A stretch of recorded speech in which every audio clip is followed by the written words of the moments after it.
Please help. That man is following me. Girl begged. A Hell's Angel biker. What he did shocked her.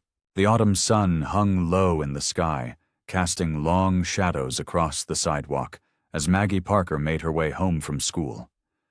Her new backpack felt heavy against her shoulders, filled with textbooks she hadn't quite gotten used to yet. Everything felt strange here. The streets, the houses, even the way the wind rustled through unfamiliar trees. 2 weeks into her new school, and she still felt like a stranger. The other kids weren't mean, exactly, but they already had their own groups and inside jokes. Maggie spent most lunches picking at her sandwich alone, pretending to be absorbed in a book she wasn't really reading. A cool breeze made her shiver, and she pulled her jean jacket tighter around herself. The streets were quiet at this hour, with just a few cars passing by now and then. Most of the other students took the bus home, or got rides from their parents, but Maggie didn't mind walking. Usually. Before you continue listening, please let me know where in the world are you watching from today. Now back to the story. That's when she first noticed him, a man standing near the corner of Mason Street, partially hidden behind a scraggly hedge. He was wearing a gray hoodie pulled low over his face, and something about the way he stood there made her stomach tighten. He seemed to be watching her, his head turned in her direction. "It's nothing," Maggie whispered to herself, trying to calm her racing heart. "He's probably just waiting for someone." But when she walked past him, she heard footsteps behind her. Slow, steady footsteps that matched her pace. She quickened her steps, and the footsteps behind her quickened too. Her hands grew clammy as she gripped her backpack straps tighter. The street suddenly seemed too empty, the houses too quiet. She could hear blood rushing in her ears as panic started to set in. Her mom had warned her about situations like this, but now that it was happening, her mind went blank. Looking around frantically, Maggie's eyes landed on a figure ahead, a large man in a leather jacket leaning against a lamppost. His arms were covered in tattoos, and the back of his vest displayed the unmistakable insignia of the Hell's Angels. He looked intimidating with his full beard and broad shoulders, but right now he was her only hope. The footsteps behind her grew closer. She could hear the man's breathing now, and tears pricked at her eyes. Making a split-second decision, Maggie veered toward the biker, her heart pounding so hard she thought it might burst from her chest. The biker's eyes met hers as she approached. They were surprisingly gentle, despite his rough appearance. He straightened up slightly, seeming to sense her distress before she even spoke. "Please." Maggie's voice came out barely above a whisper, and she had to force herself to speak louder. "Please, help. That man is following me." She gestured behind her with a shaking hand, her whole body trembling as she stood there, wondering if she'd made the right choice in approaching this stranger. The biker's expression shifted, his eyes moving past her to focus on something, or someone, behind her, and Maggie held her breath, waiting to see what would happen next. Jack Mitchell straightened up from his casual lean against the lamppost, his full height and broad shoulders casting a long shadow in the evening light. The girl before him couldn't have been more than 16, with fear written all over her face. Despite his weathered appearance and the intimidating Hell's Angels vest he wore, Jack's eyes softened as he looked down at her trembling form. Years of reading people had taught him to spot genuine fear from fakery, and this girl was truly terrified. Her chest rose and fell rapidly with panicked breaths, and her knuckles had gone white from gripping her backpack straps. She looked like a scared rabbit ready to bolt at any second. "Easy there, kid," Jack said, his voice low and steady. His gaze moved past her to the man in the gray hoodie who had stopped about 30 feet away. The stranger was trying to look casual now, pretending to check his phone, but Jack knew better. He'd seen predators like this before. Maggie glanced over her shoulder, then quickly turned back to Jack. "He's been following me since Mason Street," she whispered, her voice cracking. "I didn't know what to do." Jack gave a slow, deliberate nod. He took in every detail of the situation: the empty street, the growing shadows of evening, the way the stranger kept shifting his weight from foot to foot. The man was obviously weighing his options, probably trying to decide if he should maintain his act or make a run for it. "Stay right here," Jack said quietly, keeping his eyes on the stranger. He placed a reassuring hand on Maggie's shoulder, gentle despite his massive size. "Don't move." Jack stepped forward, his heavy boots making purposeful sounds against the concrete. His shoulders squared, and his entire demeanor shifted. Gone was the casual biker who had been enjoying the evening air. In his place stood someone else entirely, someone who commanded respect and radiated authority. The stranger in the hoodie immediately took a step backward. Even from this distance, Jack could see the man's face pale as recognition flickered across his features. The stranger's phone disappeared into his pocket, and he took another step back. Jack continued his steady advance. He didn't need to run or shout or make threats. His presence alone was enough. The way he carried himself, the quiet confidence of someone who knew exactly how to handle trouble. The leather of his vest creaked slightly as he walked, and the chains on his boots jingled with each step. Behind him, Maggie watched in amazement as the man who had been following her seemed to shrink under Jack's approach. There was a moment of tense silence, broken only by the distant sound of traffic and the rustle of leaves in the breeze. The stranger's nerve broke. Without a word, he turned and hurried away, disappearing down a side street and into the lengthening shadows. His footsteps faded quickly, leaving behind only the quiet of the evening and Maggie's relieved exhale. Jack turned back to Maggie, his expression softening as he took in her still trembling form. Despite his intimidating appearance, the leather vest covered in patches, the full beard, and the tattoos that snaked up his arms, his eyes held nothing but genuine concern. "You okay, kid?" he asked, his gravelly voice gentle. Maggie nodded, trying to steady her breathing. "Yes, thank you," she managed, wrapping her arms around herself. The adrenaline was wearing off now, leaving her feeling drained and shaky. "I don't know what would have happened if—" "Don't think about that," Jack interrupted kindly. He glanced at the darkening sky, then back at Maggie. "Look, it's getting late. How about I give you a ride home? My truck's just around the corner." Maggie hesitated, biting her lower lip. Everything she'd ever been taught about strangers ran through her mind, but this man had just saved her, and something in his steady, calm demeanor made her feel safe. After a moment's consideration, she nodded. "Yes, please, if it's not too much trouble." "No trouble at all." Jack gestured towards the corner. "This way." They walked to an old blue pickup truck that had seen better days but was clearly well maintained. Jack opened the passenger door for her, waiting until she was settled before closing it carefully. The interior smelled of leather and a hint of pine air freshener. As Jack started the engine, Maggie gave him directions to her house. The truck rumbled to life, its familiar purr filling the comfortable silence between them. "So," Jack said as they drove through the quiet streets, "you're new around here? Don't think I've seen you before." "Yeah," Maggie replied, relaxing slightly into the worn seat. "We moved here about 2 weeks ago. Mom and I needed a fresh start." She fiddled with the zipper of her jacket. "It's different here, smaller than what I'm used to."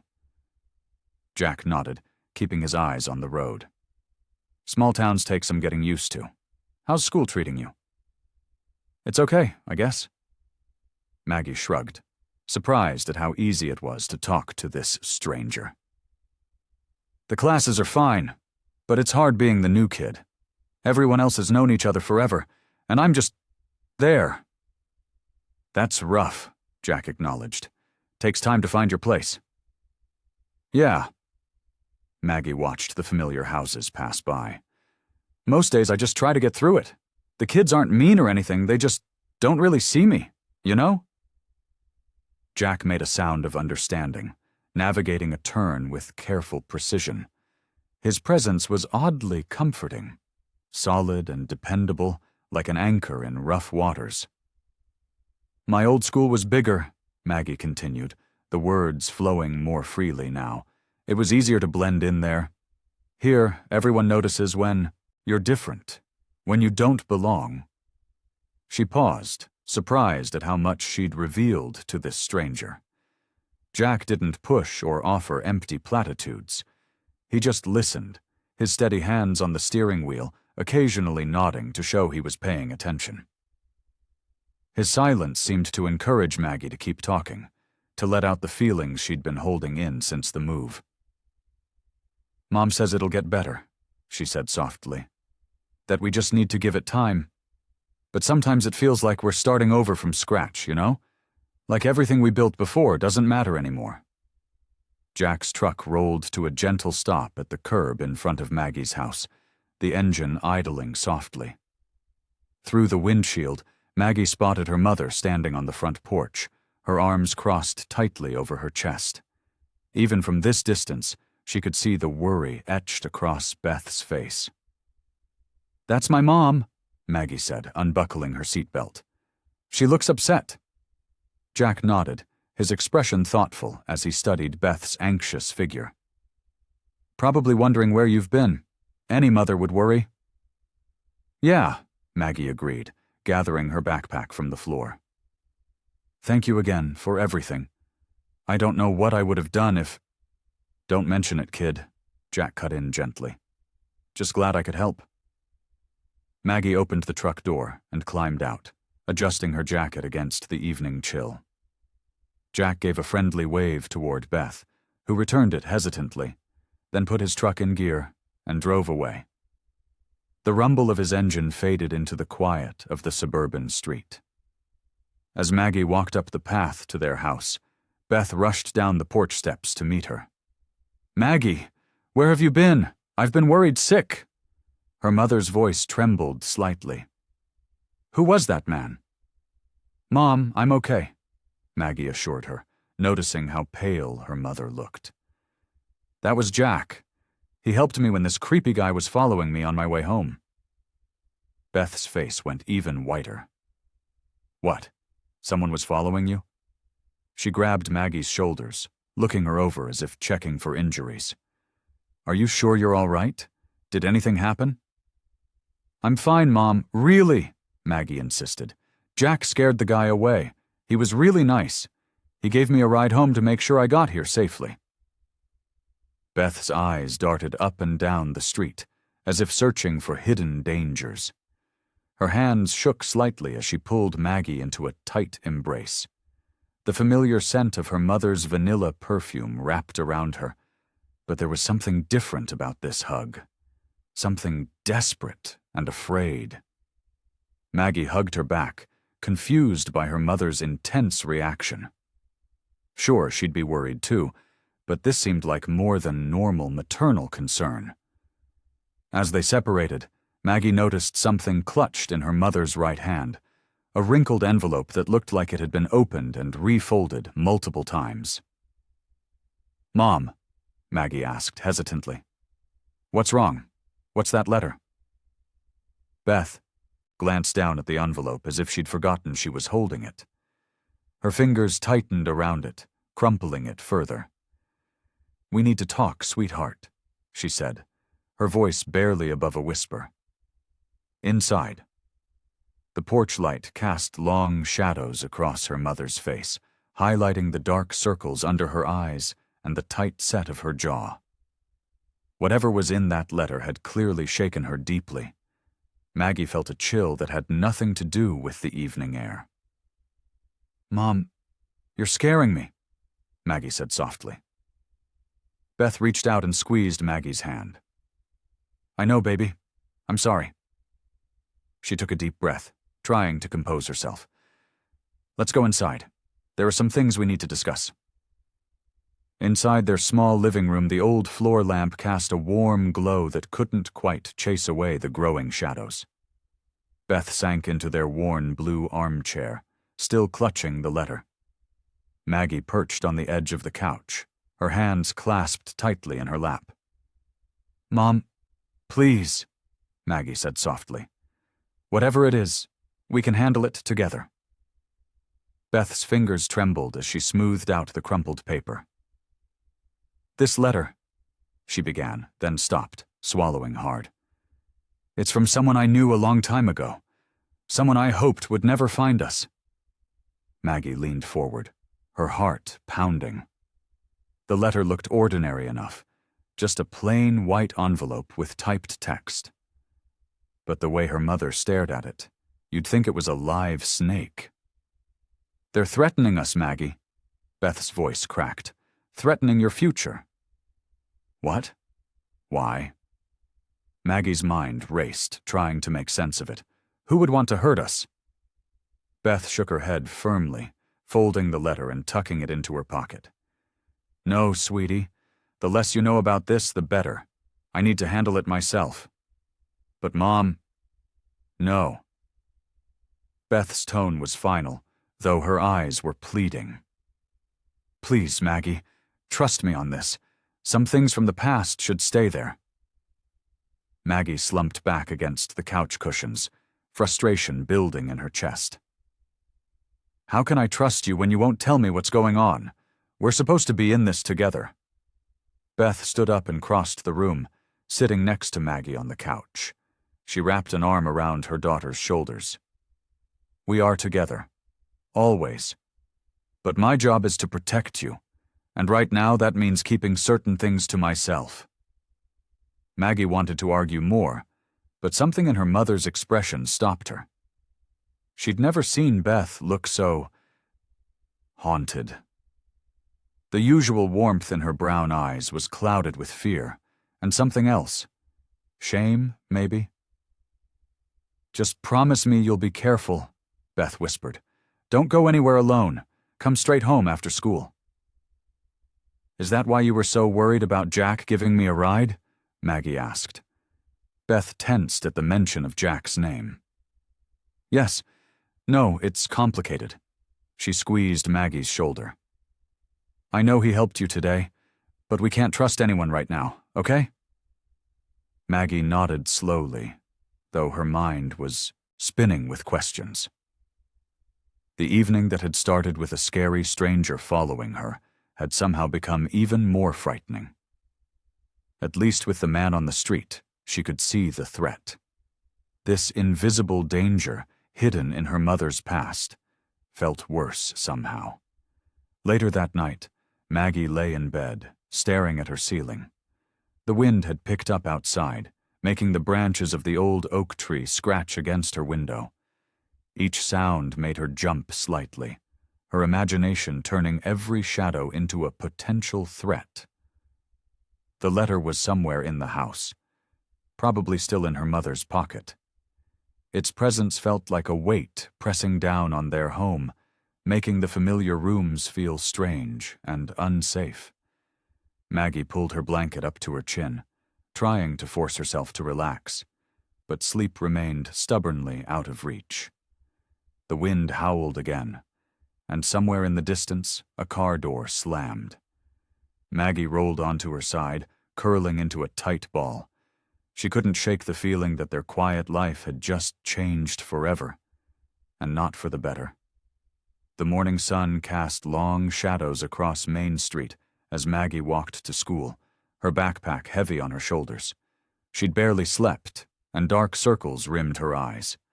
Every passing car made her glance over her shoulder, the letter's mysterious threat still fresh in her mind. The smell of fresh coffee and bacon drifted from Joe's diner, making her stomach growl. Through the large front window, she spotted a familiar figure.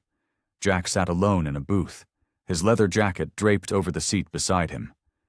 He looked up and caught her eye, giving her a small wave. Maggie hesitated. Her mother's warning echoed in her head. We can't trust anyone right now. But something about Jack's steady presence drew her in. Before she could talk herself out of it, she pushed open the diner's door, the little bell jingling overhead. "Morning, kid," Jack said, his deep voice gentle. He gestured to the seat across from him.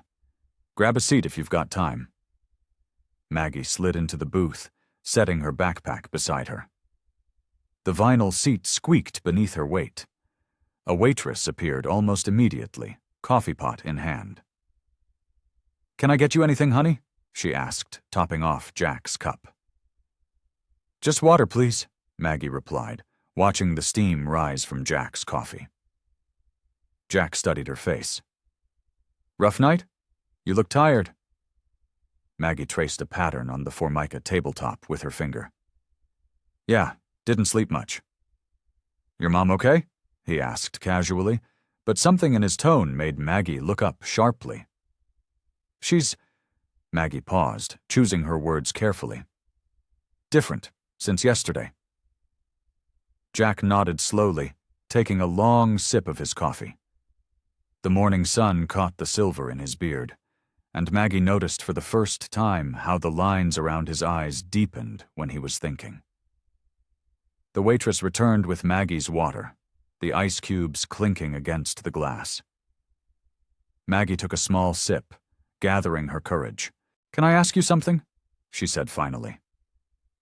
Jack set down his coffee cup. "Sure."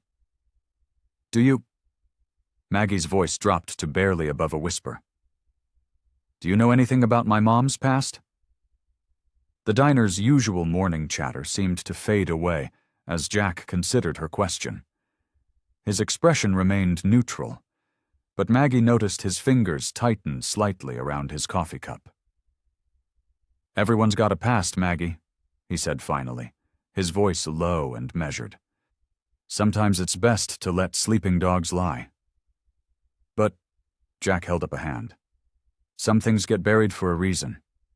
Your mom—" He paused, choosing his words carefully. "She's got her reasons for keeping certain things quiet." Maggie wanted to ask more, but something in Jack's expression told her the conversation was over. She took another sip of water, watching as a truck rumbled past the diner window. The morning sun had climbed higher now, casting shorter shadows on the checkered floor. Maggie glanced at her watch. She still had time before school started, but the weight of unspoken words hung heavy in the air between them. Jack reached for his wallet, pulling out a few bills for his coffee. His movements were unhurried, deliberate. When he looked at Maggie again, his eyes were kind but firm. The message was clear. Some questions were better left unasked. The kitchen was warm and fragrant with the smell of spaghetti sauce simmering on the stove. Maggie sat at the small wooden table, attempting to focus on her math homework, while her mother, Beth, stirred the pot with slow, distracted movements. The events from earlier that day, her conversation with Jack at the diner, still weighed heavily on Maggie's mind. Beth hadn't said much since coming home from work. She moved around the kitchen like a ghost, her thoughts clearly somewhere else. The radio played softly in the background, filling the silence between them with old country songs. "Mom?" Maggie ventured, looking up from her textbook. "Are you sure everything's okay?" Beth turned, forcing a smile that didn't reach her eyes. "Of course, sweetie. Just tired from work." She wiped her hands on her apron, the gesture somehow nervous. "How's the homework coming along?" Before Maggie could answer, a heavy knock echoed through the house. 3 loud, deliberate bangs that seemed to shake the very walls. Beth froze, the wooden spoon suspended above the pot. Maggie watched as all the color drained from her mother's face. Another knock, more insistent this time, "Mom?" Maggie whispered, her heart hammering against her ribs. She'd never seen her mother look so afraid. Beth's breath caught in her throat. The wooden spoon clattered against the stovetop as she set it down with trembling hands. "Stay here," she said, her voice barely audible. But Maggie couldn't stay put. She rose from her chair, following a few steps behind her mother, as Beth moved slowly toward the front door. The hallway seemed longer than usual, the shadows deeper. The porch, light cast an eerie glow through the window beside the door. Beth's hand hesitated on the doorknob. Maggie could see her mother's shoulders rising and falling with quick, shallow breaths. Another knock made them both jump. "I know you're in there, Beth," a man's voice called from outside. The voice was smooth, almost friendly, but there was something underneath it that made Maggie's skin crawl. "Open the door." Beth turned to Maggie, her eyes wide with fear and something else. Recognition. "Go to your room," she whispered. "Please." But Maggie's feet felt rooted to the spot. She watched as her mother's trembling hand turned the doorknob, pulling the door open with agonizing slowness. There, illuminated by the harsh porch light, stood a man Maggie had never seen before. He was tall and well-dressed in a dark suit, his silver hair neatly combed back. His smile was wide and practiced, but his eyes were cold and calculating as they moved from Beth to Maggie. "Well, well," he said, his grin growing wider, more predatory. "Aren't you going to invite me in?" Maggie felt her breath catch in her throat as she realized who this must be. The man from her mother's past, the one who'd sent the threatening letter. Beth's ex-husband. "Maggie," her mother's voice was firm despite her obvious fear. "Go to your room, now." This time, Maggie's feet moved. She backed away slowly, unable to tear her eyes from the man's face. His smile never wavered as he watched her retreat, and something in that unchanging expression sent chills down her spine. As she turned to climb the stairs, she heard her mother's voice, quiet but steely. "What do you want, Carl?" Maggie's heart pounded as she hurried to her room, closing the door behind her with trembling hands. Maggie pressed her ear against her bedroom door, straining to hear the conversation downstairs. The murmur of voices grew louder, echoing up the stairwell. Her mother's tone was tight with tension, while Carl's smooth voice carried an edge of mockery. "You can't just show up here like this," Beth's voice trembled. "We have an agreement." "Agreements change, Beth." Carl's words dripped with false sweetness, especially when someone isn't holding up their end of the bargain. Maggie crept to the top of the stairs, careful to avoid the creaky floorboard near her door. The voices became clearer now, floating up from the living room. "I've done everything you asked," Beth said, her voice rising. "Every single thing. You have no right." "I have every right," Carl's voice cracked like a whip, making Maggie flinch. "Don't you dare tell me what rights I have. You're the one who took everything from me." Maggie's hands gripped the banister until her knuckles turned white. She'd never heard anyone speak to her mother that way before. The sound of heavy footsteps pacing across the living room floor made her heart race. "Lower your voice," Beth hissed. "Maggie's upstairs." A harsh laugh. "Ah, yes, Maggie. She's grown into quite the young lady, hasn't she? Looks just like you did at that age." "Leave her out of this." The steel in her mother's voice surprised Maggie. "This is between you and me." "Nothing's just between you and me anymore, Beth. You made sure of that when you ran." Something crashed, maybe a glass or a picture frame, and Maggie jumped. Her mother let out a small cry of surprise. "Look what you made me do," Carl said, his voice eerily calm again. "Always making me lose my temper, aren't you, Beth?" Maggie retreated to her room, her heart thundering in her chest. She closed the door quietly, trying to block out the sound of Carl's voice, the way it shifted between honey and venom. Through her window she could see the street below, empty except for Carl's expensive black car parked in their driveway. The arguing continued downstairs, muffled now but still intense. Maggie paced her room, wringing her hands, wanting to help but not knowing how. She wished she could be brave like Jack, who had scared away her stalker with just his presence.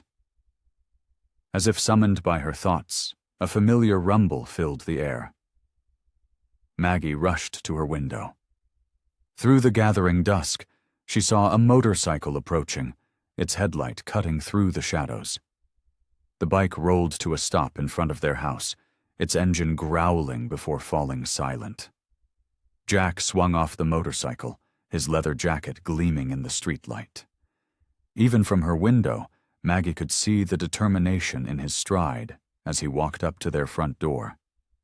His presence seemed to fill the entire front yard, solid and reassuring. The doorbell rang, cutting through the argument downstairs. Everything went quiet for a moment. Maggie heard footsteps, then the sound of the front door opening. "What's going on here?" Jack's voice carried clearly through the house, calm but with an unmistakable note of authority. Maggie let out a breath she hadn't realized she'd been holding. Somehow, just hearing Jack's voice made her feel safer. She moved closer to her door, straining to hear what would happen next. Maggie's bedroom door creaked as she opened it just enough to hear better. Downstairs, heavy footsteps crossed the living room floor, followed by Jack's steady voice. "Evening, folks. Thought I heard some commotion from outside." Jack's tone was measured, controlled. "Everything all right here, Beth?" There was a pause before her mother spoke. "Jack, you don't need to—" Well. Carl's voice cut through the air like ice.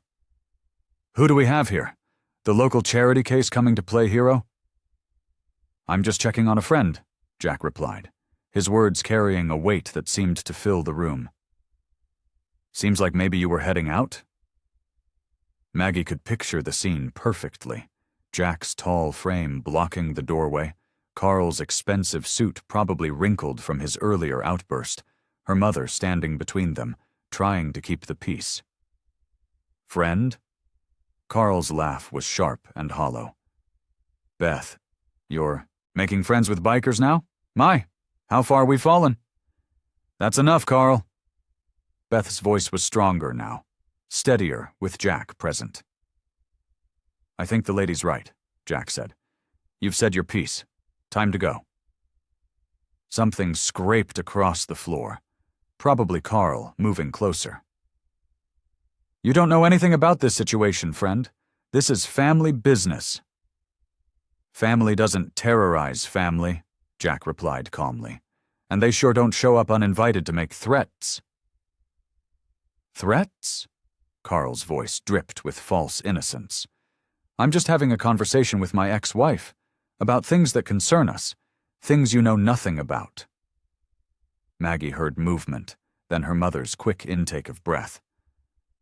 "Carl, please." "No, Beth. You don't get to hide behind this thug. You think having some washed-up biker around will keep you safe? Make all our history disappear?" "Nobody's trying to make anything disappear," Jack said. "But right now you're leaving. Tonight isn't the time for whatever this is." Carl's voice turned deadly quiet. "Listen carefully, because I'm only going to say this once. Stay out of my business. You have no idea what you're getting involved in." "Maybe not," Jack answered. "But I know what I'm seeing right now and I don't like it." "You think you're protecting them?" Carl's voice rose. "You're just making things worse. Much worse." Maggie heard quick footsteps, then the sound of something hitting the wall. Her mother gasped. "Don't!" Jack's voice was low, dangerous. "Step back." A tense silence filled the house. Maggie held her breath, her heart pounding against her ribs. "Fine." Carl's voice had changed again, becoming smooth and controlled. "Have it your way. For now. Footsteps moved towards the door, then stopped. Beth, dear, this little scene tonight, it's just the beginning. We have so much catching up to do, you and I. So many old memories to revisit. Get out, Beth whispered. Our past isn't over, Beth. It's never over. And your new guard dog here? He can't change that. The front door opened, then slammed shut with enough force to rattle the windows. Maggie jumped at the sound, her hands trembling as she gripped the doorframe. The house felt different after Carl left, like all the air had been sucked out of it. Maggie crept down the stairs, finding her mother sitting on the couch, head in her hands. Jack stood by the window, watching until Carl's car disappeared around the corner. Come here, kid, Jack said softly, gesturing to Maggie. Think it's time we all had a talk. Maggie sat next to her mother, who reached out and squeezed her hand. Beth's fingers were cold and trembling. I know some things about Carl, Jack began, settling into the armchair across from them. Been asking around since that day I first gave you a ride home. Something felt off, and, well... He rubbed his beard, choosing his words carefully. Sometimes in my old life, you learn to spot certain types of people. Beth's grip on Maggie's hand tightened. Jack, please. She needs to know, Beth, Jack said gently. Carl's not the kind of man who just goes away. Maggie looked between them, her heart racing. Mom? Beth took a shaky breath. Your father, he wasn't always like this. At first he was charming, successful. But then... She stopped, her voice catching. Your dad's got a history, Jack continued, his deep voice steady and calm. He's hurt people, controlled them, made them feel small. He looked directly at Beth. Made them feel trapped. Maggie felt sick as understanding dawned. He hurt you, didn't he, Mom? Beth nodded, tears sliding down her cheeks. It started small. Criticism. Controlling where I went, who I talked to. Then came the threats, the violence. She wiped her eyes. I left when you were just a baby, Maggie. I couldn't let you grow up in that environment. But he's been trying to get back, Jack added. Been watching you both for years, making threats, sending letters, using his money and connections to try and force his way back into your lives. Maggie remembered all the times they'd moved, all the sudden changes of address. That's why we keep moving? Beth nodded. Every time he found us, I just had to keep you safe. I can help, Jack said, leaning forward. I've got friends, good people now, not like before. We can protect you both. No, Beth said firmly. I won't put anyone else at risk. You don't know what he's capable of. Actually, I do. Jack's voice was quiet, but carried weight. That's exactly why I'm offering. People like Carl, they count on isolation. They want you afraid and alone. But you're not alone anymore. Why would you help us? Maggie asked, her voice small. Jack's eyes softened. Because sometimes people deserve a second chance, a fresh start, and sometimes the only way to get that is with help. He looked at Beth. Let me help. Please. Beth stared at her hands for a long moment. When she looked up, there were fresh tears in her eyes, but something else too, a glimmer of hope. Okay, she whispered. Okay. Jack nodded, his expression determined. Then we'll face this together. All of us. Morning sunlight filtered through the trees as Maggie walked to school, her backpack heavy on her shoulders. The events of last night kept replaying in her mind, her mother's tears, Carl's threats, and most of all, Jack's unwavering offer to help. She kicked a small stone along the sidewalk, lost in thought. Jack, the bear, Mitchell. At first glance, he looked exactly like the kind of person her mother had always warned her to avoid, covered in tattoos, wearing leather, riding a motorcycle. But there was something different about him. something that didn't quite fit the scary biker image. The way he'd listened last night, really listened, without judgment or interruption. The gentle way he'd spoken to her mother, full of respect and understanding. His eyes had been kind, despite his rough exterior. Maggie remembered how safe she'd felt when he first helped her with that creepy man following her. She'd been terrified then, but something in Jack's calm demeanor had put her at ease. It was strange how quickly she'd come to trust him. At school, she found it hard to concentrate. During math class, she caught herself doodling little motorcycles in the margins of her notebook. In English, when they discussed characters and motivations, she thought about Jack's words. Sometimes people deserve a second chance. During lunch, she sat alone at her usual spot, picking at her sandwich. The cafeteria buzzed with conversation around her, but she felt removed from it all. New kid isolation, she supposed, but today it didn't bother her as much. Her mind was too busy wondering about Jack's past. What had he meant by my old life? What kind of person had he been before? The afternoon dragged on, each class seeming longer than the last. In history, they talked about redemption and reformation in society, and Maggie found herself thinking about Jack again. He clearly had a past he wasn't proud of, but he'd chosen to change, to help others. When the final bell rang, Maggie gathered her books slowly, lost in thought. She walked through the crowded hallways, barely noticing the usual chaos of students rushing to leave. As she pushed open the heavy front doors and stepped into the afternoon sun, she stopped short. There, in the school parking lot, was a familiar motorcycle. Jack stood beside it, his arms crossed, drawing curious stares from passing students. He looked out of place among the minivans and beat-up student cars, but he seemed completely at ease. "Jack?" Maggie approached him, adjusting her backpack strap nervously. "What are you doing here?" "Your mom called," he said, his voice gruff but gentle. "Asked if I could make sure you got home safe."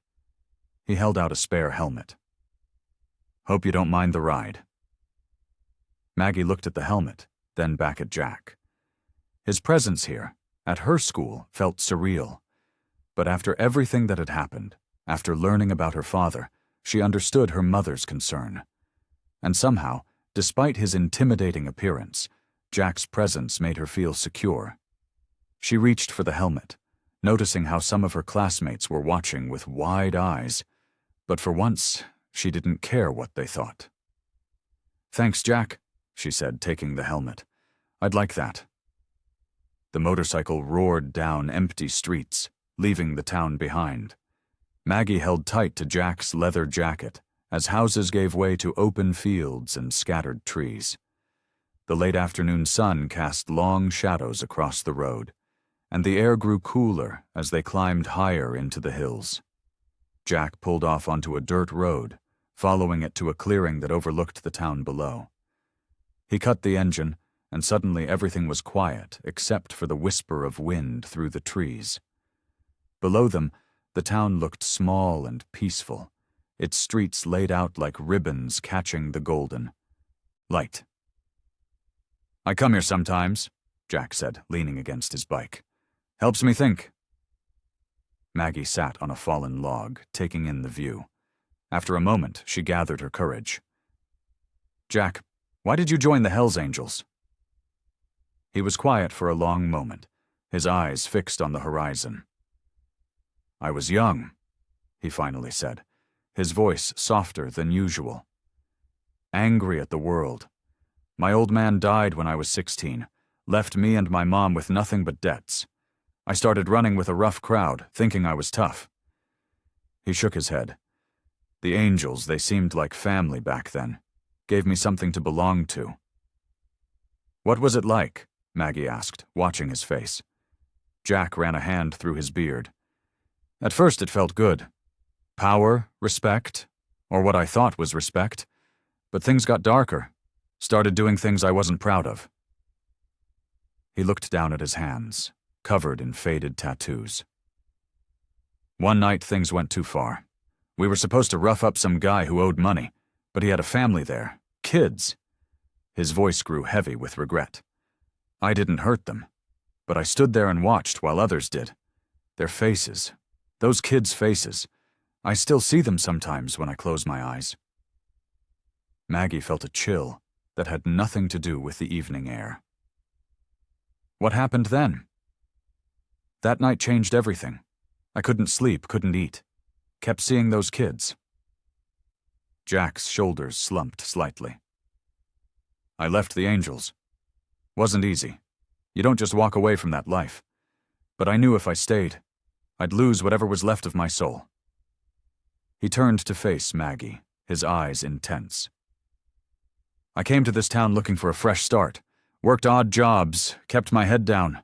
Some folks here, they gave me a chance when they didn't have to, showed me kindness I didn't deserve. Maggie thought about how he'd helped her that first day, protecting her from a stranger without hesitation. But you changed, she said softly. Yeah, Jack nodded. Took time. Lots of mistakes along the way. But that's the thing about redemption. It's not about erasing who you were. It's about choosing who you want to be every single day. He walked over and sat beside her on the log. Sometimes the hardest person to forgive is yourself. But change is possible, Maggie. I've seen it. I've lived it. No matter what someone's done, there's always hope for something better. The sun was setting now, painting the sky in deep oranges and purples. Maggie looked at Jack, really looked at him. Past the tattoos, past the leather jacket and the intimidating presence. She saw someone who had faced his demons and chosen a different path. Someone who, despite his past, had become the kind of person who would protect a scared teenage girl without thinking twice.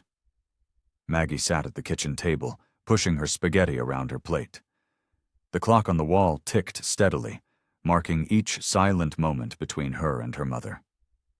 Beth had barely touched her own dinner, her eyes constantly drifting to the mailbox, visible, through the kitchen window. When the mail truck finally pulled up outside, Beth's fork clattered against her plate. "I'll get it," she said quickly, pushing back her chair. Maggie watched as her mother hurried outside, grabbing the stack of envelopes with trembling hands. Beth stood there on the front walk, shuffling through them one by one. Then she stopped. Her shoulders tensed, and even from inside, Maggie could see how her mother's face went pale. Beth rushed back inside, clutching one particular envelope to her chest. The rest of the mail lay forgotten on the counter. "Mom?" Maggie asked, her appetite completely gone now.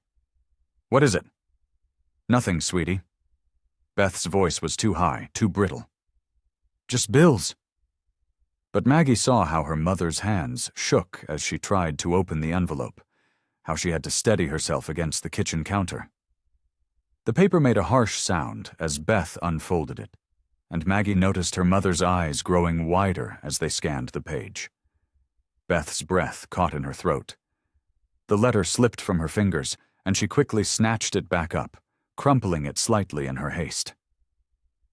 "Mom, please," Maggie said, standing up. "I know something's wrong. I can see how scared you are." "I'm not scared," Beth insisted, but her voice cracked on the last word. She tried to stuff the letter into her pocket, but her hands were shaking so badly that she missed, and it fell to the floor. Maggie moved faster than her mother, scooping up the paper before Beth could reach it.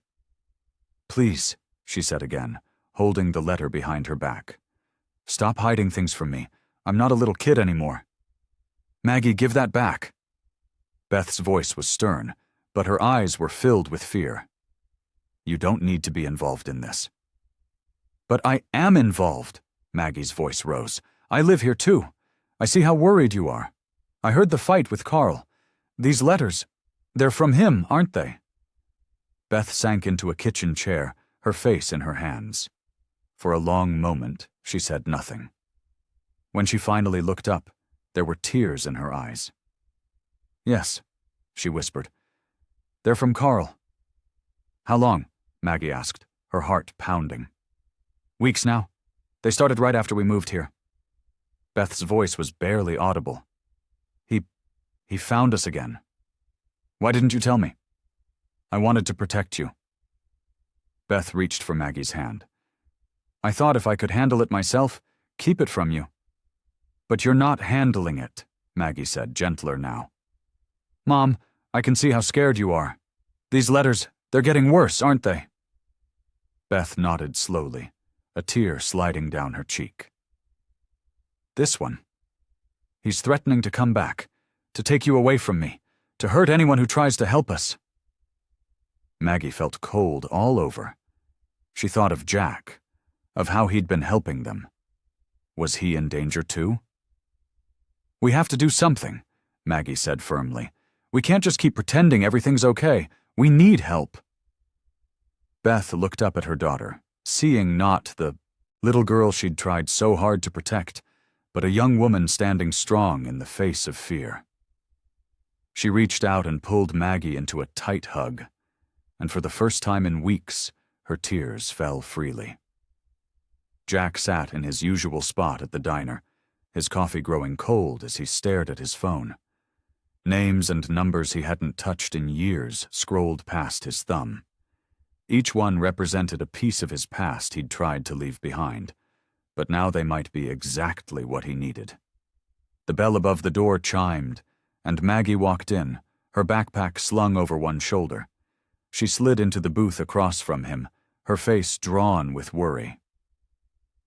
You wanted to see me? She asked, fidgeting with a paper napkin. Jack nodded, pushing his untouched coffee aside. I've been thinking about your situation with Carl. These threats, they're not going to stop on their own. Maggie's shoulders slumped. Mom's barely sleeping. I hear her walking around the house at night, checking the doors and windows over and over. That's why I'm going to do something about it. Jack's voice was calm but firm. I know people who can help us find out what Carl's really up to. What kind of people? Maggie leaned forward, her eyes wide with curiosity. Jack ran a hand through his beard, choosing his words carefully. People from my past. They're not exactly the kind you'd invite to Sunday dinner, but they know how to get information. From when you were with the Hells Angels? Yeah. Jack's expression darkened slightly. Look, kid, I'm not proud of everything I did back then, but some of those connections might help us now. He pulled out his phone again, showing her a text message thread. I've already reached out to a few of them. They're keeping an eye out for Carl, tracking his movements. Maggie watched as Jack typed out another message. His large fingers moved surprisingly quickly over the screen, and within moments, a reply came back. Got something, he muttered, his eyes scanning the message. Carl's been spotted in town more than we thought. He's not just showing up randomly. He's watching, planning. Planning what? Jack's face grew serious. According to my sources, he's been asking around about your mom's finances, old accounts they shared. He's desperate for money, and he thinks your mom owes him something. Another message buzzed through, and Jack's frown deepened. He's been making threats to others too, not just your mom. Anyone who might help her, he's trying to scare them off. Is that why Mom's so afraid? Maggie's voice trembled slightly. Because he wants money? It's more complicated than that. Jack set his phone down, meeting Maggie's eyes. Carl's the kind of man who needs to feel in control. The money's part of it, but it's also about power. He can't stand that your mom got away from him. What are we going to do? Jack's expression hardened with determination. First, we're going to find out exactly what he's after. Then we're going to stop him, legally but firmly.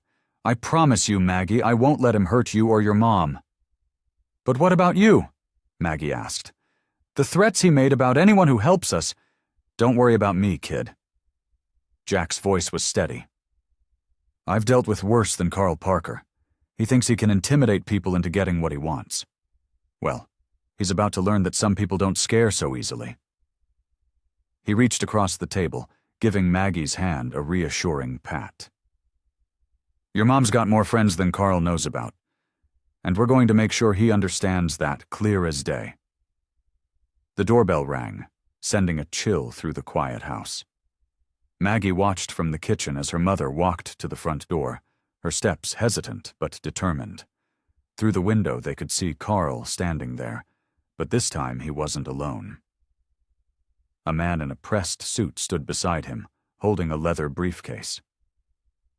Mrs. Parker, the lawyer said as Beth opened the door, his voice crisp and professional. I'm Richard Morton, representing Mr. Parker. May we come in? Beth's fingers tightened on the doorframe. I'd prefer if we didn't. This would be better discussed inside, Carl said, his familiar smirk making Maggie's stomach turn. Unless you want the whole neighborhood knowing our business. Beth reluctantly stepped aside, and the two men entered. Maggie moved closer to her mother, standing shoulder to shoulder with her in the living room. The young lady should probably leave the room, the lawyer suggested, glancing at Maggie. I'm staying, Maggie said firmly, taking her mother's hand. Carl's eyes narrowed, but he didn't argue. The lawyer opened his briefcase on the coffee table, pulling out several documents. Mrs. Parker, my client has legitimate claims to certain assets from your marriage, the lawyer began. There are several accounts that were never properly divided during the divorce proceedings. That's not true. Beth's voice shook slightly. Everything was settled in court. Carl leaned forward, his facade of politeness slipping. You know what you took from me, Beth. All those years of work, my investments. Your gambling debts, you mean? Beth shot back, finding her strength. The money you lost at cards, the savings you drained? The lawyer cleared his throat. Mrs. Parker, we have documentation showing joint ownership of several accounts that... Those accounts were emptied by him years ago, Beth interrupted. I have the bank statements to prove it. Everything else was settled in the divorce. Carl stood up suddenly, making Maggie flinch. You think you're so clever, don't you? Running away, hiding behind lawyers and restraining orders? Mr. Parker, his lawyer warned, please remain calm. But Carl was already pacing, his controlled demeanor cracking. You took everything from me. My reputation, my dignity. You did that to yourself, Beth said quietly, but her voice was steady. Every bruise, every lie, every penny you gambled away, that was all you. Maggie squeezed her mother's hand tighter, watching Carl's face darken with rage. This isn't over, Carl snarled. You think you can hide behind that biker trash? He can't protect you forever. I think you should leave now, Beth said, standing straighter. And tell your lawyer to check the court records. Everything was settled years ago. The lawyer gathered his papers, looking uncomfortable. We'll be in touch, Mrs. Parker. Carl lingered for a moment, his eyes full of bitter anger. You'll regret this, Beth. Both of you will. After they left, Beth locked the door with trembling hands. She stood there for a moment, her forehead pressed against the cool wood, before her shoulders began to shake.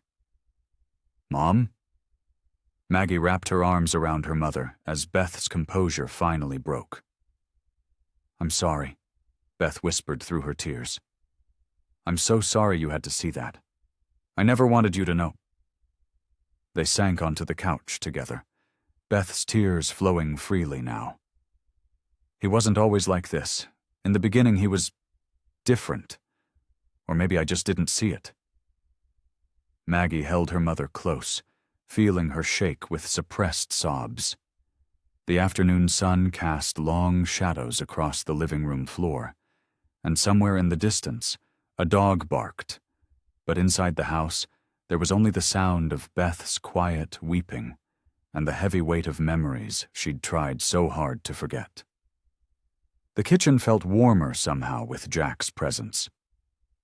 He sat at their small table, his large frame making the wooden chair seem too small, while Beth prepared coffee with trembling hands. Maggie watched as her mother's shoulders gradually relaxed, Jack's steady voice filling the room with quiet confidence. "I've got some friends in the sheriff's department," Jack said, accepting the steaming mug from Beth. "They're keeping an eye on Carl's movements. He's been staying at the Mountain View Motel on Route 16. Beth sank into a chair, wrapping her hands around her own coffee cup. "I just don't understand why he won't leave us alone. It's been years." "Men like Carl," Jack said, his voice gentle but firm. "They can't stand losing control. But that's exactly what's happening. He's losing control." Maggie sat closer to her mother, their shoulders touching. The afternoon sun streamed through the kitchen window, casting warm patches on the worn linoleum floor. The familiar smell of coffee and her mother's lavender perfume mixed with the leather from Jack's jacket, creating an oddly comforting atmosphere. "I spoke with Deputy Wilson this morning," Jack continued. "They're taking the threat seriously. Those letters Carl sent? They're evidence now. And his little stunt with the lawyer yesterday? That's harassment." Beth's hands steadied slightly as she took a sip of coffee. "But what if he—" "No what-ifs," Jack interrupted softly. "We're doing this right, by the book. Carl's the one breaking the law, not us." Maggie watched as Jack pulled out his phone, showing them a series of text messages. "See these? My friends are keeping tabs. Carl's getting sloppy, making mistakes. He went to the Rusty Nail last night, tried to dig up dirt on me. But people there? They know me. They know who I am now, not who I used to be." The pride in Jack's voice when he said those words made Maggie's heart swell. She remembered their conversation about redemption, about change being possible for anyone who truly wanted it. "The restraining order is being processed," Jack added, putting his phone away. "Should be ready by tomorrow. And Beth? Those bank records you kept? Smart move. The police are very interested in those." Beth nodded, some color returning to her cheeks. "I always knew. I might need them someday." "You're stronger than you think," Jack said, his eyes kind. "Both of you are." Maggie felt warmth spread through her chest at his words. She thought back to that first night, how terrified she'd been of the intimidating biker leaning against the lamppost. Now, watching him sit in their kitchen, protecting them, believing in them, it felt like a lifetime ago. "Thank you," Maggie said suddenly, making both adults look at her. "For everything. For being there that night and just everything." Jack's expression softened, and for a moment Maggie could see past the tattoos and the tough exterior to the gentle soul beneath. He reached across the table and patted her hand awkwardly, the gesture somehow more meaningful for its clumsiness. "We're going to get through this," he said, including both of them in his steady gaze. "All of us, together." Maggie felt the truth of his words settle over them like a warm blanket. She looked at her mother, saw the hope beginning to replace the fear in her eyes, and then at Jack, their unlikely protector who had become so much more. The gratitude she felt was almost overwhelming for his strength, his kindness, and most of all, for showing them that sometimes help comes from the most unexpected places. The morning sun cast long shadows across Jack's driveway as 3 motorcycles rumbled to life. Maggie stood on the front porch, watching Jack talk with 2 other men, both wearing leather vests similar to his. They weren't as tall as Jack, but they carried themselves with the same quiet confidence. "Remember," Jack was saying, his voice carrying across the yard, "we're not looking for trouble. This is about showing strength in numbers." The 2 men nodded. One of them, who Jack had introduced as Tommy, adjusted his bandana. "We got your back, Bear. Always have." Maggie's hands trembled slightly as she gripped the porch railing. The morning air was crisp, carrying the scent of autumn leaves and motorcycle exhaust. She thought about her mother, safe at work, unaware of what was about to happen. Jack had insisted it was better this way. Jack walked over to where Maggie stood. His face was calm, but she could see the determination in his eyes. "You sure you want to be there for this, kid?" "I need to be," Maggie said firmly. "I'm tired of hiding." Jack nodded, understanding in his expression. "Stay behind me, no matter what happens. Carl's unpredictable when he's cornered." They had tracked Carl's movements carefully over the past few days. Every morning, he would sit at the same table in the diner, nursing his coffee and making calls. Today would be no different, except this time, he wouldn't be alone. The ride to the diner was short. Maggie sat behind Jack on his motorcycle, her arms wrapped tightly around his waist.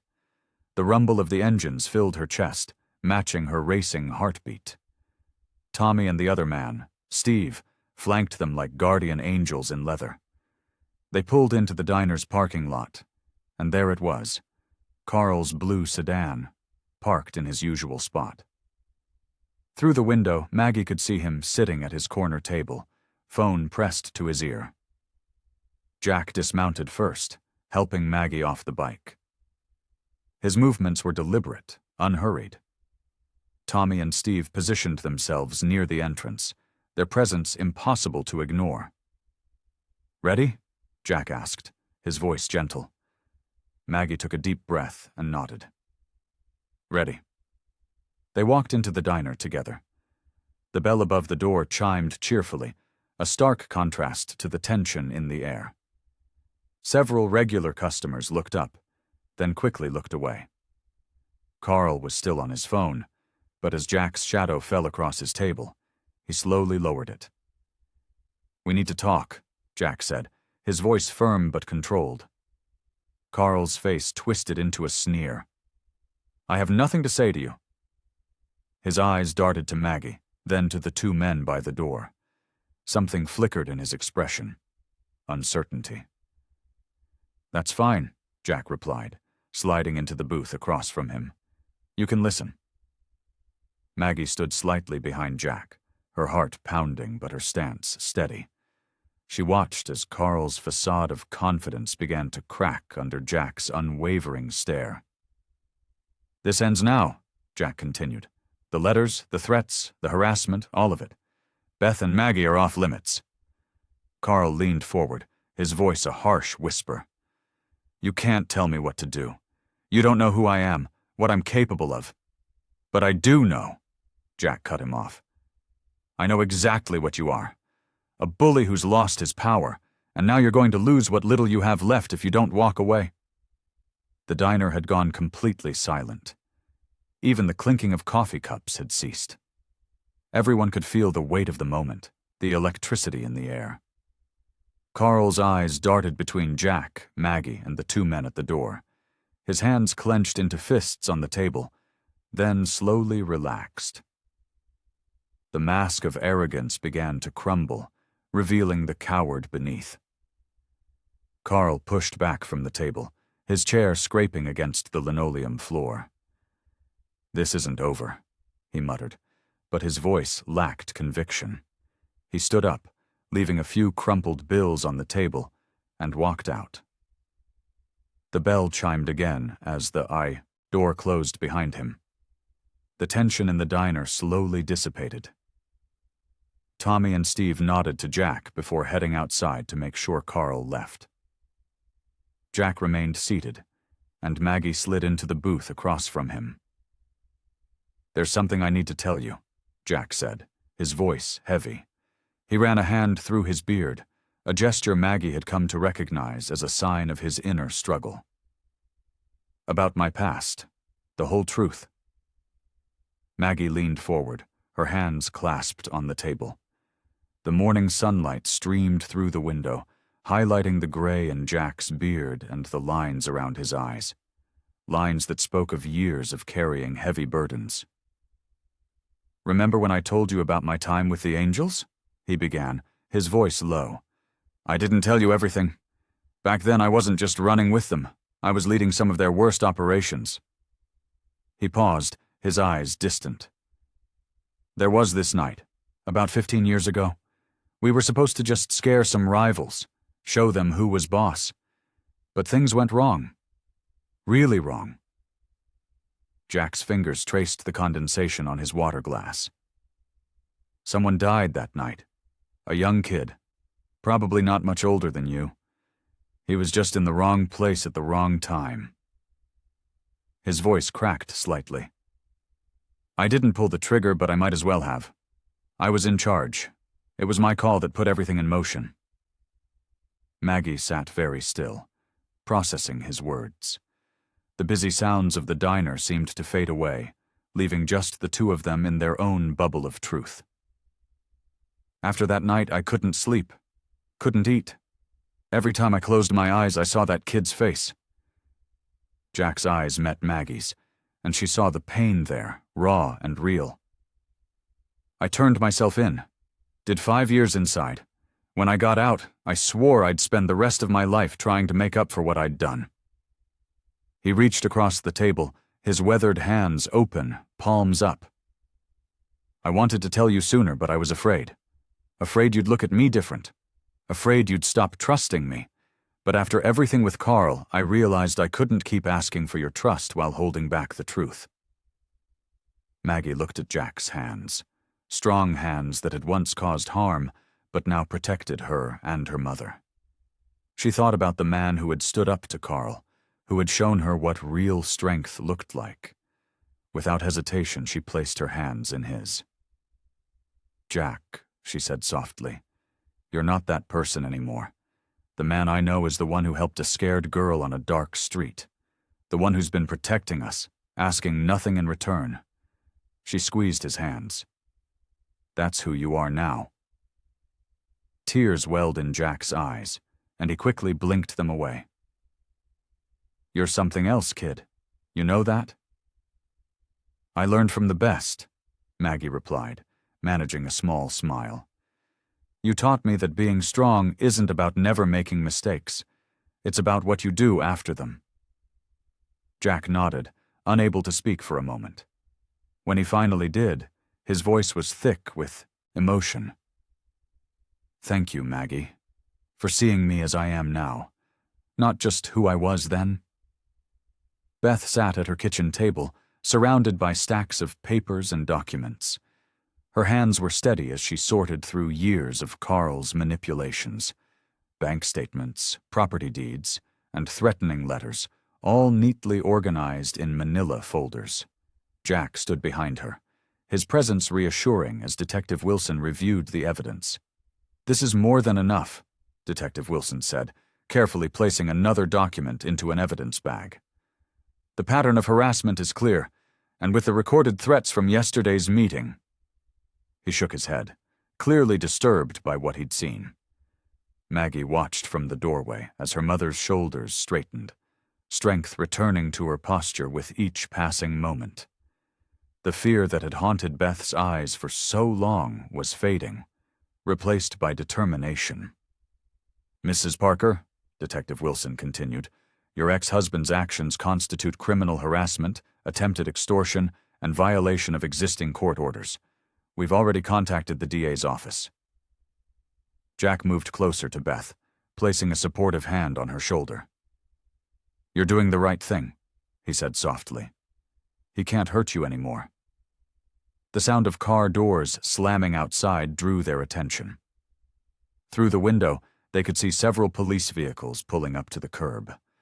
Carl's silver sedan was among them, forced to stop by the blockade of patrol cars. Right on time, Detective Wilson muttered, standing up. Mrs. Parker, you don't have to be present for this if you don't want to be. Beth rose from her chair, her voice firm. No, I need to see this. We all do. They stepped onto the front porch, watching as officers approached Carl's car. Carl emerged, his usual swagger replaced by nervous energy. When he spotted Beth and Jack standing together, his face contorted with rage. You think this changes anything? He shouted, even as an officer began reading him his rights. "Beth, after everything we had—" "We had nothing, Carl," Beth called back, her voice clear and strong. "What we had was fear and control, and I'm done with both." Maggie moved closer to her mother, taking her hand. Jack stood protectively on Beth's other side, his presence a wall between them and Carl's desperate anger. "You can't do this to me!" Carl struggled as the officers secured his hands behind his back. "I'll find a way to—" "The only thing you'll be finding," Detective Wilson interrupted, "is a cell at County. We have everything. The letters, the recordings, the financial records. It's over." They watched as Carl was guided into the back of a patrol car, his threats becoming muffled behind the closed door. His face was visible through the window, and for the first time, Maggie saw him for what he truly was, not the monster of her nightmares, but a small, angry man who had lost all his power. Beth's grip on Maggie's hand tightened. "I should have done this years ago," she whispered. "You did it when you were ready," Jack replied. "That's what matters." The patrol car's engine started, and Carl was driven away. Other officers remained, collecting final statements and evidence, but Carl's presence, the shadow that had loomed over their lives for so long, was gone. Maggie looked up at her mother, seeing tears in her eyes, but also a smile of relief. Jack stood steady beside them, his arms crossed, watching the patrol car disappear around the corner. They remained there, the three of them, until the last police car pulled away, leaving their street quiet and peaceful once more. The morning sun filtered through the kitchen windows, casting warm patterns across the breakfast table. Maggie sat with her mother, both nursing cups of steaming tea. The house felt different now, lighter somehow, as if a heavy weight had been lifted from its foundations. Beth reached across the table and squeezed Maggie's hand. "How are you holding up, sweetheart?" Maggie stirred her tea thoughtfully. "I'm okay. Actually, I'm better than okay. It's like I can finally breathe properly again." She paused, looking at her mother's face. The worry lines that had been etched there for so long were starting to fade. "How about you, Mom?" "It's strange," Beth admitted, her voice soft but steady. "For so long, I lived with this constant fear, always looking over my shoulder. Now that it's gone—" She smiled, and it reached her eyes. "I feel like I'm learning how to live again." The rumble of a motorcycle engine drew their attention. Jack's bike pulled into their driveway, and moments later, he appeared at their back door, carrying a paper bag from the local bakery. "Thought you ladies might want some breakfast," he said, placing the bag on the table. The smell of fresh cinnamon rolls filled the kitchen. "You didn't have to do that," Beth protested, but she was already reaching for the bag. "I wanted to," Jack replied, settling into a chair. "Besides, I wanted to check how you're both doing." Maggie grabbed a cinnamon roll, breaking it in half. "We were just talking about that. It's weird, isn't it? How different everything feels." Jack nodded, his expression thoughtful. "That's what happens when you face your fears head-on. You realize they weren't as big as they seemed." "I don't think we could have done it without you," Beth said quietly. "You helped us find our strength when we needed it most." "Nah," Jack shook his head, but his eyes were kind. "The strength was always there. You just needed someone to remind you of it." They sat in comfortable silence for a while, sharing breakfast and watching the morning light grow stronger.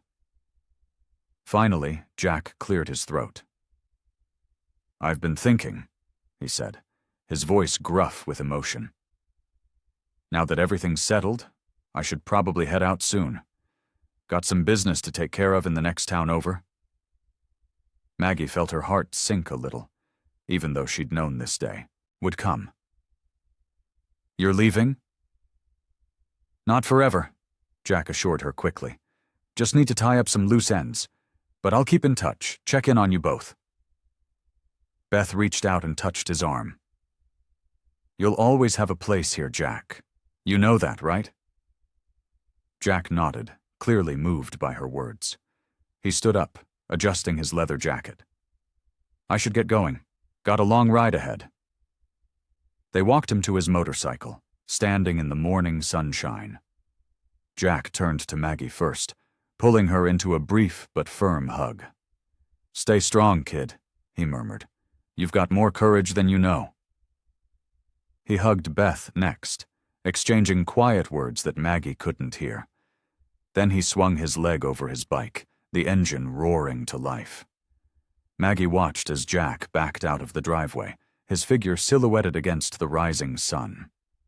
He gave them one final wave before turning onto the street, the sound of his motorcycle gradually fading into the distance. Standing there with her mother, Maggie felt a profound sense of gratitude for the gruff, tattooed man who had become such an unexpected guardian angel in their lives. She knew, somehow, that this wasn't really goodbye. It was just the beginning of a different kind of chapter. Maggie sat at her desk, the afternoon light streaming through her bedroom window. Her homework lay forgotten beside her as she gazed at the empty street outside, her mind wandering to everything that had happened over the past few weeks. She caught her reflection in the window and paused, really looking at herself. The girl who stared back wasn't the same one who had walked home that evening, terrified of shadows and strangers. Her eyes held a quiet confidence now, her shoulders set with newfound strength. Running her fingers along the edge of her desk, Maggie remembered how she used to rush straight home from school, afraid of what might be lurking around every corner. Now she walked with her head held high, no longer letting fear control her steps. The change wasn't just physical. It went deeper than that. She thought about Carl, the man who had tried to destroy their peace. The anger she'd felt toward him had been like a heavy stone in her chest. But somewhere along the way, that weight had lifted. Not because what he did was okay, but because she'd learned that holding on to anger only hurt herself. Her mother's voice drifted up from downstairs, humming a tune while making dinner. The sound made Maggie smile. Beth was different too. Lighter, more relaxed.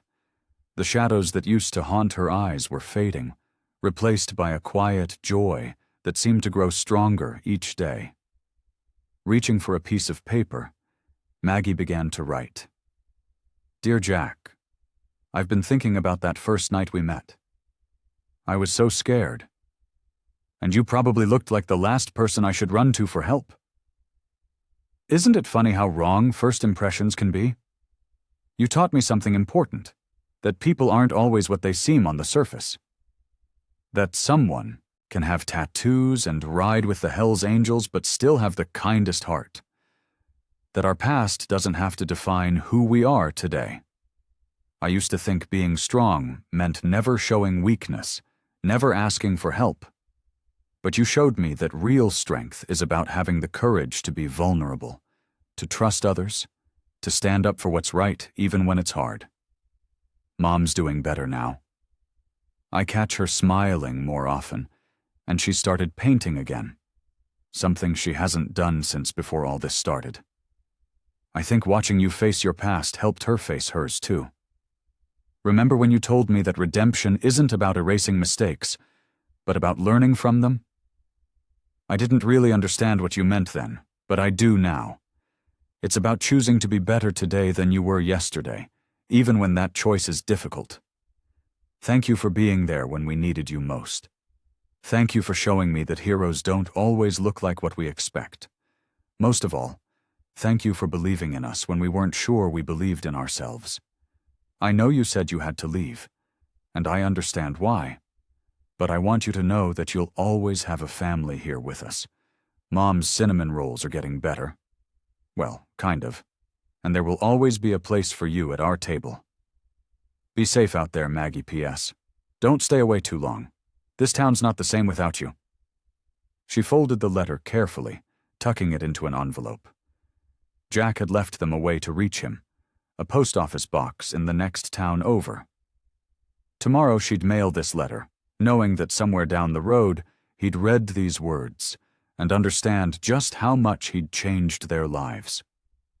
The kitchen smelled of fresh coffee and cinnamon as Beth stirred pancake batter in a large mixing bowl.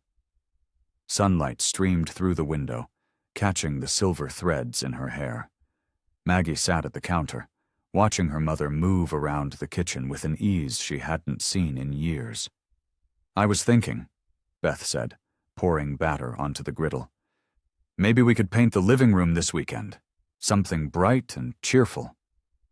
Maggie smiled, remembering how just weeks ago her mother had been too anxious to even consider making changes to the house. "Yellow might be nice," she suggested. "Like sunshine." "Yellow." Beth nodded, flipping a pancake with practiced grace. "I like that idea. We could get new curtains, too, maybe some throw pillows." "And plants," Maggie added. "The windowsill would be perfect for them." Beth slid a plate of pancakes across the counter to Maggie. "You know what else I've been thinking about?" She poured herself a cup of coffee and leaned against the counter. "Going back to teaching art classes. The community center is looking for instructors." Maggie's eyes lit up. Before Carl, her mother had taught art at the local college. It had been her passion, her joy. "Mom, that's amazing. You should definitely do it." "I think I will." Beth's smile reached her, eyes crinkling the corners. "It's time to start living again, isn't it? Really living." They ate their breakfast, talking about possibilities that had seemed out of reach just a short time ago. Maggie mentioned joining the school newspaper, something she'd been too shy to consider before. Beth spoke about reconnecting with old friends, about hosting dinner parties again. The mail truck rumbled past their house, and Maggie thought about the letter she'd sent to Jack. She hoped he was doing okay, wherever he was. As if reading her thoughts, Beth said, "I'm sure we'll hear from him soon." Later that afternoon, while they were sorting through paint samples at the hardware store, Maggie's phone buzzed. A text from their neighbor. A thick envelope had arrived for them. They hurried home, and there it was. A letter from Jack. Maggie's hands trembled slightly as she opened it. "Dear Maggie and Beth, your letter meant more than you know. I've been sitting here in this quiet motel room, reading it over and over, thinking about how strange life can be. How sometimes the people we help end up helping us more than we ever helped them. You said I taught you about strength and redemption, but kid, you taught me something too. All these years, I've been carrying around the weight of my past like a sentence I had to serve. Helping you and your mom showed me that maybe that weight was also my gift, because without it, I wouldn't have known how to stand between you and the darkness. You showed me that redemption isn't just about making up for past mistakes. It's about finding purpose in them. Every scar, every regret, every hard lesson, they all led me to that moment when a scared kid needed someone to trust.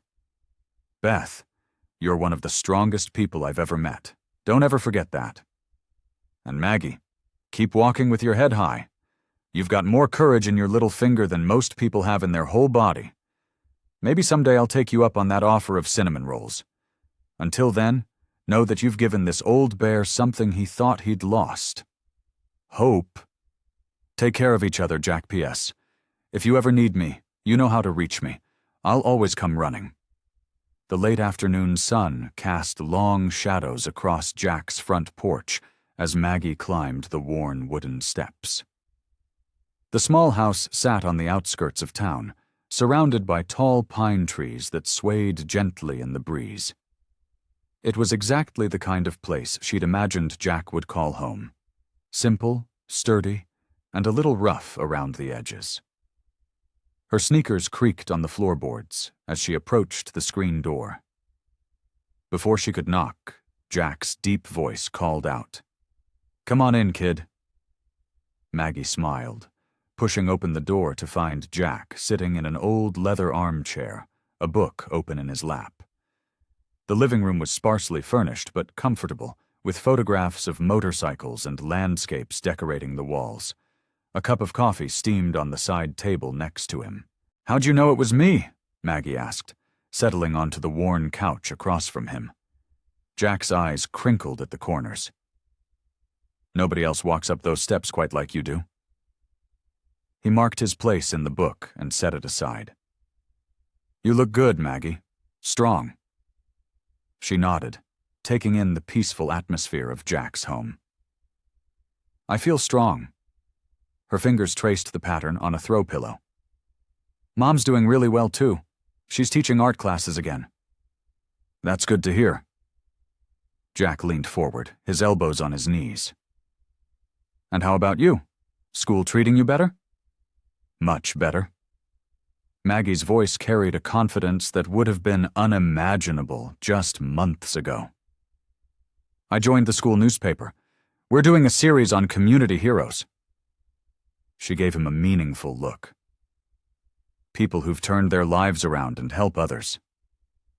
Jack shook his head, but his eyes were warm. "Don't go making me out to be some kind of saint, kid." "I'm not," Maggie assured him. "But you taught me something important, about how our past doesn't have to define us, but it can help us understand others better." The room fell quiet for a moment, filled only with the soft ticking of an old clock and the whisper of wind through the pines outside. Jack got up and walked to the window, his broad shoulders silhouetted against the late afternoon light. "You know," he said, "I used to think redemption was like a destination, something you reached after you'd done enough good to make up for the bad."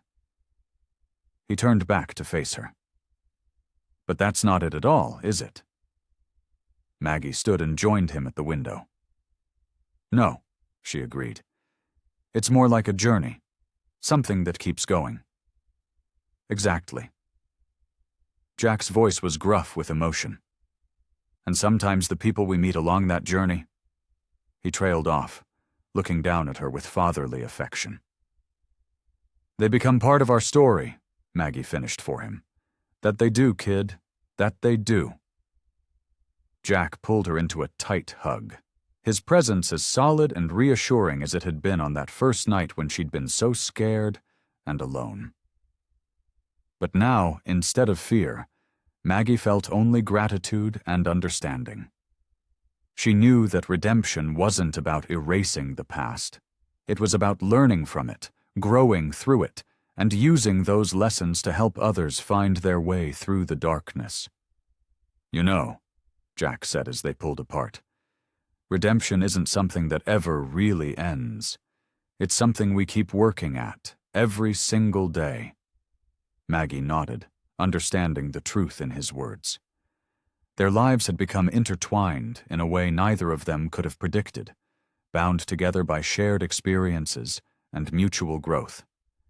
In Jack's living room, surrounded by the peace he'd built for himself, they both knew that their connection would remain a constant reminder of the power of change and the strength found in helping others. The aroma of Beth's homemade lasagna filled their small kitchen as Maggie set the table. Outside, crickets chirped, their evening song, and the last rays of sunlight painted the sky in soft pinks and purples. The warmth from the oven made the kitchen cozy, creating the perfect atmosphere for a family dinner. "Mom, this smells amazing," Maggie said, placing the silverware next to the plates with careful precision. The familiar routine felt different now, more meaningful somehow. Beth smiled as she pulled the bubbling dish from the oven, her cheeks flushed from the heat. "Well, I figured we deserved something special tonight."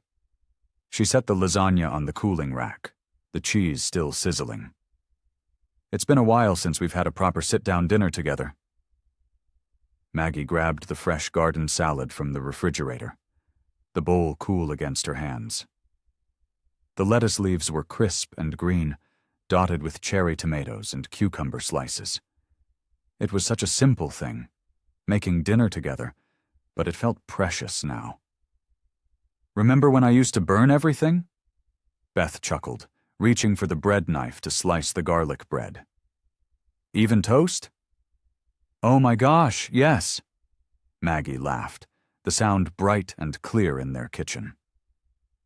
Remember that time you tried to make birthday cupcakes, and they were like little rocks? Beth clutched her chest in mock offense. Hey now, I've come a long way since then. She gestured to the perfectly golden lasagna as evidence.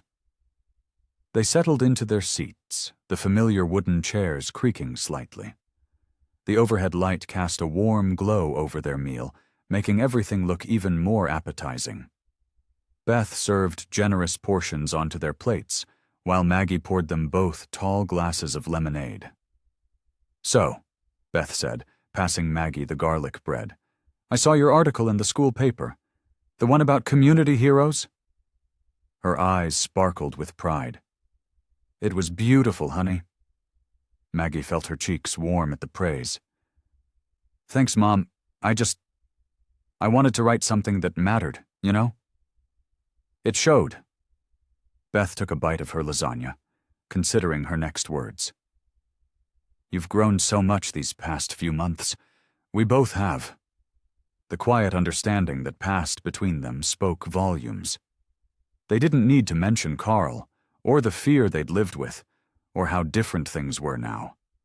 It was all there in the peaceful moment they shared, in the simple act of enjoying dinner together. Maggie twirled pasta around her fork, watching the steam rise from her plate. I was thinking about starting a peer support group at school, she said, for kids who might be going through tough times. Sometimes just knowing you're not alone can make such a difference. Beth reached across the table and squeezed her daughter's hand. That's a wonderful idea, sweetheart. They continued eating, sharing stories about their day. Beth talked about her art classes and how her students were progressing. Maggie shared funny moments from school and her plans for the newspaper's next issue. Their laughter filled the kitchen, real and genuine, untainted by worry or fear. As they sat there, sharing this simple meal together, Maggie felt a deep sense of contentment settle over her. The kitchen was warm, the food was delicious, and her mother's eyes shone with happiness. This was what peace felt like, not just the absence of trouble, but the presence of joy. I hope you like this story. Please share what's your favorite part of the story, and where in the world you're watching from. Have a wonderful day.